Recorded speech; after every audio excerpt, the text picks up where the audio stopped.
Hello everyone, आज के session में बार्क प्रीवियस ईयर में पूछा हुआ क्वांटम मैकेनिक्स से कुछ क्वेश्चन यहाँ पर डिस्कस करेंगे। देखिए पहला क्वेश्चन क्या है, दो ऑपरेटर गिवन है, इसके बीच में कम्यूटेटर का वैल्यू क्या होगा ये पूछा गया है। कम्यूटेटर का जो प्रॉपर्टी होता है या एक्सपांशन का जो फॉर्म होता है a b commutation equal to a b minus b a. तो ऐसे करके पहला ये इसको लिखा गया है, दो ऑपरेटर जो गिवन है इसमें। देन इसको सिंप्लीफाई करने के लिए ये दो प्रॉपर्टी जो होता है कम्यूटेटर ब्रैकेट का ए बी के साथ सी एंड ए के साथ बी सी ये यूज़ किया गया है। तो जो फाइनली जो रिजल्ट आ रहा है वो है कि ऑप्शन यहाँ पे ए करेक्ट है। नेक्स्ट क्वेश्चन पे एक वेव फंक्शन गिवन था, उसमें expectation value of position and expectation value of momentum पूछा गया है। और देखिए ये जो वेव फंक्शन है एक स्केलर फॉर्म में गिवन है, तो इसके लिए एक्सपेक्टेशन वैल्यू का जो प्रॉपर्टी होता है, कोई भी एक वेरिएबल है उसका एक्सपेक्टेशन वैल्यू क्या होता है, इंटीग्रेशन ऑफ साई स्टार वो वेरिएबल और इसमें sigh of D x one dimension के लिए। तो ऐसे करके पोजीशन में जो आ रहा है जीरो, क्योंकि ये जो आ रहा है एक ऑड फंक्शन का इंटीग्रेशन जीरो आ रहा है। सिमिलरली मोमेंटम का एक्सप्रेशन वैल्यू कैलकुलेट करने से ये जो मिल रहा है एज कट के, यानी कि इसका जो करेक्ट ऑप्शन है ऑप्शन बी। नेक्स्ट क्वेश्चन में group velocity phase velocity related question पूछा गया है कि जो क्वेश्चन है वेव नंबर क्या होगा जिसके लिए phase velocity group velocity equal होगा। फेज वेलोसिटी इक्वल टू होता है ओमेगा अंडर के, ग्रुप वेलोसिटी होता है डी ओमेगा अंडर डी के। तो ये जो दो रिजल्ट यहाँ पे आ रहा है, जो डिस्पर्सन रिलेशन गिवन था ओमेगा इक्वल टू ए और ओमेगा अपन के करने से ये आ रहा है phase velocity. Then group velocity omega का डिफरेंशिएशन के साथ ये मिल रहा है, और यहाँ पे बोला गया था group velocity equal two phase velocity. वो जो वेव नंबर है मान लीजिए कि के नॉट, वही फाइंड आउट करने के लिए बोला गया था, जो यहाँ पे आ रहा है के नॉट का वैल्यू जीरो। तो इसलिए करेक्ट ऑप्शन जो है कि डी। नेक्स्ट क्वेश्चन में एक वेव फंक्शन गिवन है और पूछा गया है कि ये जो फाई है इसका वैल्यू क्या आएगा, और इसमें एक इन्फॉर्मेशन गिवन है average value of a equal to 3/2। Average value means क्या होता है, एवरेज वैल्यू मान लीजिए कि एक वेव फंक्शन गिवन है psi equal to C1 psi 1 plus C2 psi 2। इसका मान लीजिए एनर्जी का एवरेज वैल्यू चाहिए, तो क्या होता है समेशन नंबर ऑफ आई ई आई के साथ जो है कि पी आई मीन्स प्रोबेबिलिटी। जैसे साई 1 का प्रोबेबिलिटी क्या होता है P1 इक्वल टू जो है कि ये जो फ्रैक्शन होता है इसका मॉड स्क्वायर। ऐसे करके यहाँ पे यूज़ किया गया है जो है कि 3/2 ये रिजल्ट था एवरेज वैल्यू। तो यहाँ पे आएगा कॉस स्क्वायर फाई प्लस जो है कि यहाँ पे 2 साइन स्क्वायर फाई। ठीक है, क्योंकि यहाँ पे एनर्जी वैल्यू गिवन था वन स्टेट के लिए 1 और जो है कि सेकेंड स्टेट के लिए 2, तो इसलिए यहाँ पे ये आ रहा है एवरेज वैल्यू से। और एक जो होता है कि नॉर्मलाइजेशन कांस्टेंट या नॉर्मलाइजेशन कंडीशन जो होता है C1 का स्क्वायर प्लस C2 का स्क्वायर इक्वल टू 1। तो ये यहाँ पे यूज़ किया गया है, दो रिलेशन बन रहा है, एक जो है नॉर्मलाइजेशन कंडीशन से, एक आ रहा है एवरेज वैल्यू से। तो दोनों रिलेशन से फाई कैलकुलेट करने से जो मिल रहा है phi equal to 5/4, that is option A is correct. Next question पे क्या बोला गया है कि एक 1D पोटेंशियल बॉक्स है और जिसका विड्थ है ए। पहला मान लीजिए x इक्वल टू 0 ए था, x equal to a 1D potential box था। तो देन क्या है यहाँ पे, if right wall is moved slowly to x equal to 8a। तो क्या नेक्स्ट क्या हुआ है, ये ए ऐसा करके मूव्ड होके ये आ गया है फाइनली 8a। तो देखिए पहला केस में ग्राउंड स्टेट एनर्जी क्या होता है, ground state energy E1 equal to 1D infinite potential box के लिए का जो फॉर्मूला होता है इन स्टेट के लिए n square pi square h का स्क्वायर अंडर 2m स्क्वायर। तो यहाँ पे आएगा n इक्वल टू 1, क्योंकि ग्राउंड स्टेट है तो ये आ रहा है पाई स्क्वायर एच का square under 2m of square था। और नेक्स्ट केस में क्या आ रहा है, विथ 8a हो गया, that means E1। Next case में जो आ रहा है, या मान लीजिए कि ये जो है E2 या E1 प्राइम जो फाइनल केस के लिए है ग्राउंड स्टेट एनर्जी, जब x का वैल्यू 0 से 8a है, तो वहाँ पे क्या आएगा पाई स्क्वायर एच का स्क्वायर अंडर जो है कि 2m के साथ 8a का स्क्वायर। ठीक है, तो दोनों केस में ग्राउंड स्टेट एनर्जी कैलकुलेट करना है। यहाँ पे वार्डन के बारे में पूछा गया है, वार्डन मीन्स डिफरेंस। तो क्या आएगा, पहला क्या था ये था, और जो नेक्स्ट आ रहा है ग्राउंड स्टेट ए, तो दोनों डिफरेंस करने से जो मिल रहा है 63 पाई स्क्वायर एच का स्क्वायर अंडर जो है कि 128 m square. That means correct answer is option B. Question देखिए क्या था कि the work done in the process. ठीक है, तो पहला ये था एनर्जी ग्राउंड स्टेट, और सेकंड केस में ये आ रहा है, तो डिफरेंस जो है वही इक्वल होगा वर्क डन के साथ।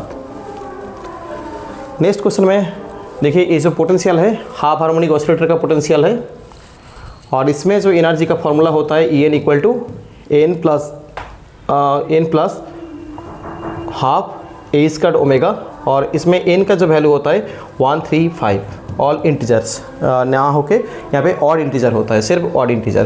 तो दैट मीन्स इसका जो एनर्जी आएगा ग्राउंड स्टेट के लिए n = 1, तो यहाँ पे आएगा 3/2 एज कट ओमेगा, और फास्ट एक्साइटेड स्टेट के लिए यहाँ पे आएगा E3, मान लीजिए E3 ए है ग्राउंड स्टेट के लिए, ए आएगा फास्ट एक्साइटेड स्टेट के लिए, तो यहाँ पे क्या आ रहा है 3 यूज़ करने से 7/2 एज कट ओमेगा ये आ रहा है।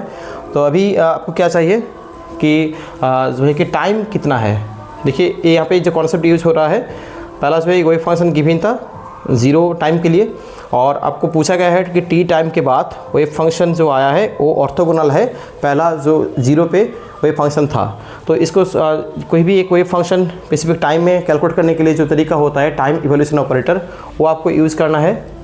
टाइम इवोल्यूशन ऑपरेटर यूज़ करना है यहाँ पे E/, जो होता है -i/et/एज क्रॉस के साथ जो वेव फंक्शन 0 टाइम पे था, ठीक है। ए यूज़ करने से ए आ रहा है Sai wave function at time t पे, और साई 0 यहाँ पे गिवन था, और यहाँ पे बोला गया था orthogonal. Orthogonal means bracket notation का वैल्यू जो है कि 0, साई 0 के साथ साई t का जो ब्रैकेट नोटेशन है ये क्या आएगा 0, ऑर्थोगोनल कंडीशन।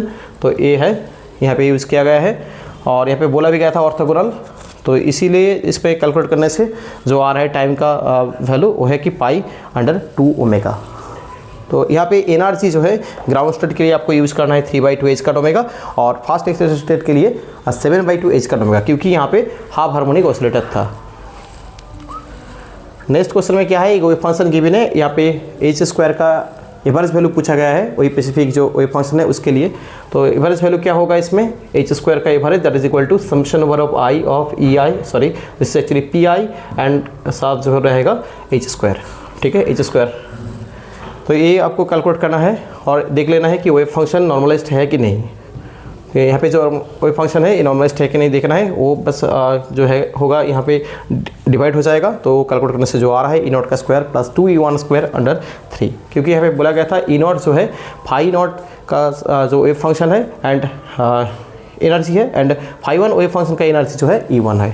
तो इसमें जो रिजल्ट मिल रहा है E0 का square plus 2E1/3। Next question में देखिए ये भी जो है एक हाफ हार्मोनिक ऑसिलेटर है या ट्रंकेटेड हार्मोनिक ऑसिलेटर, तो ये है। बट यहाँ पे जो पोटेंशियल है ना वो क्या है, देखिए कि 2 of M of omega square x² a है। तो यहाँ पे जनरल जो फॉर्म होता है वो आपको डिफाइन करना है, that is half of M of, यहाँ पे आ जाएगा 2 ओमेगा का स्क्वायर ऑफ x², क्योंकि यहाँ से आपको मिलेगा इफेक्टिव पोटेंशियल, सॉरी इफेक्टिव जो है कि ओमेगा का वैल्यू जो यहाँ पे आ रहा है 2 ओमेगा, ठीक है। तो वो आपको यूज़ करना है, जनरल फॉर्म को कंपेयर करके यहाँ पे जो मिल रहा है इफेक्टिव फ्रीक्वेंसी वो है कि 2 ओमेगा, तो यहाँ पे यूज़ करना है। दैट मीन्स यहाँ पे हाफ हार्मोनिक ऑसिलेटर के लिए फिर एनर्जी क्या होता है, En = n + half h cut omega, यहाँ पे ओमेगा के रिप्लेस में आ जाएगा 2 ओमेगा, और n का वैल्यू होता है all odd number, all integer ना होके ऑड नंबर होता है। तो 1 3 5 7 ऐसा होता है, तो ऐसे करके आपको लिखना है। और एनर्जी डिफरेंस पूछा गया है 2 कॉन्जिक्यूटिव एनर्जी लेवल के लिए।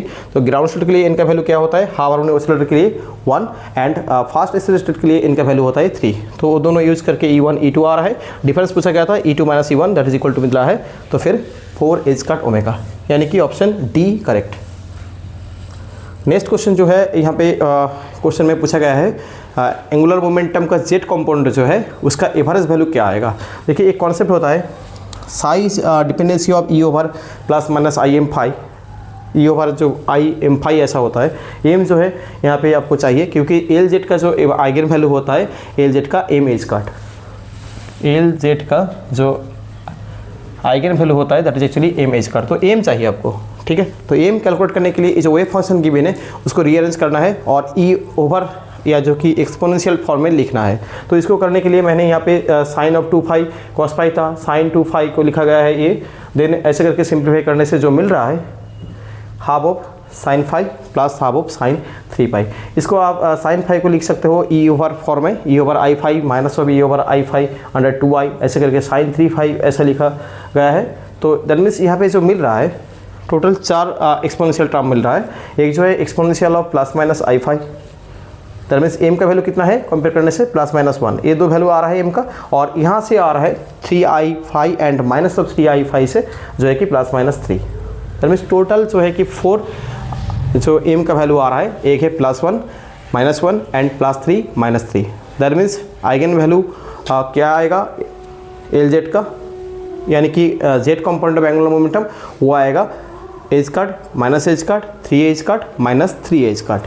दैट मीन्स ऑप्शन सी जो है इसका राइट आंसर है। अच्छा क्वेश्चन है, ऐसा क्वेश्चन हर साल आता है, आपको देख के जाना है।